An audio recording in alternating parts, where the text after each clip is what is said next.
Does that offend you? Well, it really shouldn't. The name itself is a joke.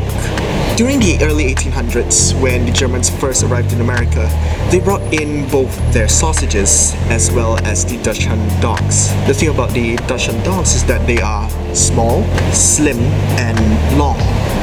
They look very much alike the sausages which the Germans had brought in, which naturally caused the Americans to start making jokes out of it. Eventually, the term hot dogs was coined. Not because that they were made of dogs in the first place, but because the Dachshunds looked very much like the sausage treat which they brought in. Sausages are traditionally made out of trimmings or excess meat from chicken, steaks, or pork. What happens is that they go through this whole process which turns them into the sausages. I could really go into the whole process of it, but I suggest you follow the link in the description below, which leads you to the National Council of Hot Dogs. Now, that leads us to the next big question. Why are dogs forbidden in Islam?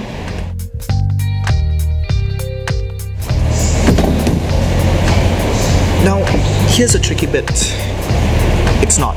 Culturally speaking, Muslims aren't actually allowed to touch the saliva of dogs. The fur is okay, they just can't come into contact with the bodily fluids.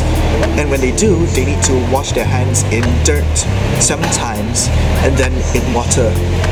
Now, there's actually a very good reason for this. It's actually very possible for you in those days to contract various diseases from dogs, such as rabies, tapeworm, and all this is just from their mouth. And back in those days, the best possible way for you to actually cure yourselves of these diseases is for you to take a dirt bath. Over the years, this idea had evolved and it's been simplified to simply being don't touch dogs. Now, in the Holy Book, dogs are only mentioned about 3 times, twice of which they are praised for being companions of men, and 1 time they are in a parable where they compare men who follow their desires rather than the truth to dogs.